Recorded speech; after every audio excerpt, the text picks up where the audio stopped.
What's up, everybody? My name is Tyler. Today we're going to be taking a look at iOS 14. I've gone ahead and installed the public beta to go ahead and check it out, see what's new, see what's changed. And to be honest with you, I think the theme for iOS 14 this time around is really just staying organized, making controls way more intuitive than they have been in the past, and just kind of cleaning things up. There's no huge visual adjustment. There's no dark mode level of change in style or anything like that. It generally looks the same. The biggest thing you'll probably notice is that widgets have made their arrival on iOS. If you're familiar with Android, widgets have been around for literally ever. They finally made their way over to iOS, and I'd say they made their way in style, Apple's style. They have those rounded edges, much like you would see on the standard app icons. They come in different sizes. When you place them onto your home screen, just like you would an app, you can resize them from being sort of a large square to like a 1/3 sized rectangle, all the way up to almost a half screen sized rectangle, depending on what it is that you're going for. Personally, I just keep the weather one at the top here, and actually it's a sort of smart widget, so it kind of rotates between three different things. I've got weather on here, I've got the top stories, and I've got maps, which is pretty cool.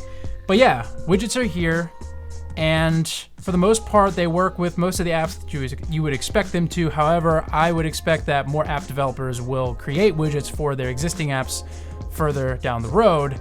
But it's nice to see that Apple has decided to finally put those on here, and yeah, that's awesome. The next biggest visual change and organizational change that you'll see is the app library. Again, taking a note out of the Android book, there is sort of an app drawer now. So instead of having endless pages and pages and pages of apps, which can be an absolute nightmare, the people that have 12 pages of apps with notifications on all of them, you know who you are. You're like the same person that has like 1,000 shortcuts on their desktop. It gets me every time. Anyway, no longer do you have to do that, because with the app library, everything that you've downloaded now sits inside this reasonably organized app tray, or library, I guess. I'm not a huge fan of how Apple has decided to sort the apps. It does its best, so creativity has like your camera, your photos, anything like that, video editing stuff.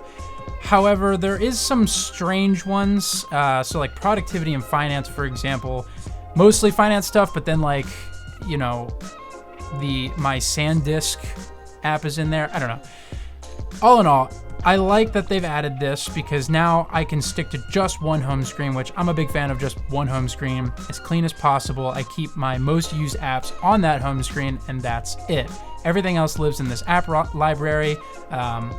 And yeah, I mean, it works. Basically, think about the app library as just a page of folders of apps that are sorted for you by Apple, if that makes sense. So basically, anytime you download an app from the App Store, you'll have an option to either have it added to your home screen like you normally would, or just have it added to the app library. The same goes for removing apps. Click and hold the screen, all your apps start to wiggle as usual. And when you go to remove an app, you have a new option now where you can just send it to the app library. So it's not deleting the app, it just moves it off of your home screen. Speaking of home screens, you can long press, and you can now edit the different home screen pages. So if there's a page or 2 or 3 or 5 or 20 or 100 that you don't want to see, you can just hide those pages now, which is really, really nice. Moving on from that, messages was the next big update here. Again, nothing life-changing, but you can now pin conversations to the top of messages, which I find very convenient, specifically for my family or some of my best friends who I am constantly in contact with. Instead of having to scroll through your messages to find that conversation, you can now pin them to the top with these fancy little bubbles. You can also pin group messages as well. And speaking of group messages, they've got a bit of a overhaul, if you will. So now in group messages, you can reply specifically to a message from that one person as opposed to replying to the group. Think of it like an email. Instead of hitting reply all, which is super annoying, you can just reply to that one person if it's not applicable to anybody else. You can also @ people when you're typing, which is kind of nice if you've used Slack or Teams or Discord or anything like that. You can now do @ and whoever's in the group, and it will tag that person specifically, which is kind of nice. Siri got a slight update as well. Now when you use Siri, she only takes up a very small part of the screen as opposed to the entire screen, and you'll notice that theme pretty much throughout in terms of notifications. Getting phone calls or FaceTime calls also only take up a tiny part of the screen. They drop down from the top like a little notification, and you can either swipe them up to silence them, accept or deny as usual, but they no longer take up the entire screen, which is very, very nice. No longer will you be entirely interrupted from a video or whatever you're doing just to deny that phone call. The other really cool thing about iOS 14 is that Picture-in-Picture has made its way over to iOS. Now, if you have an iPad, you've already probably used Picture-in-Picture, which essentially lets you keep watching a video even though you're on the home screen or you're on some other screen. You can now do that on the iPhone or on iOS, which is super nice. So, for example, if you're in Twitch and you're watching a Twitch stream and you know, if you're like me and you kind of just have it on in the background and you're doing some other things, you can now do that. And the Picture-in-Picture can be two different sizes. There's like there's a smaller one that can sit in any of the four corners of the screen, or you can make it a little bit bigger and move it to the top or to the bottom.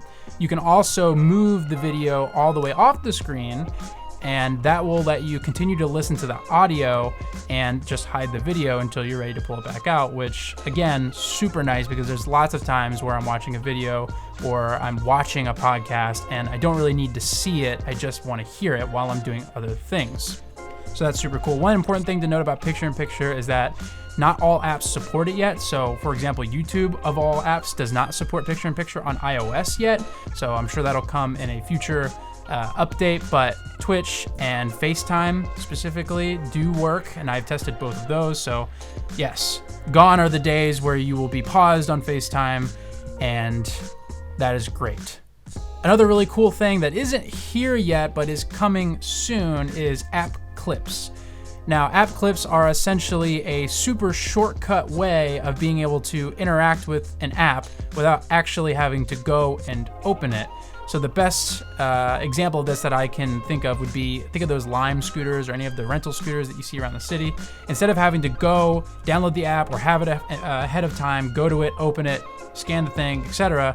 Now you can walk up, tap your phone or scan the QR code, and an app clip for the app will pop up in the bottom part of the screen, and you can simply open it and activate the scooter from that little clip, taking out a lot of extra steps in between, which is very, very convenient, and I hope to see this rolled out pretty much across the board. Privacy got some pretty interesting updates as well. Anytime the camera is on or the microphone is on, you'll see a small notification in the top right next to your cell bars, either green or orange, depending on what's being used, telling you that your camera is on or that your microphone is on. Maps got a slight update. There's now directions for cycling in there, so if you're a bike rider, Maps now has cycling routes built in, which is nice.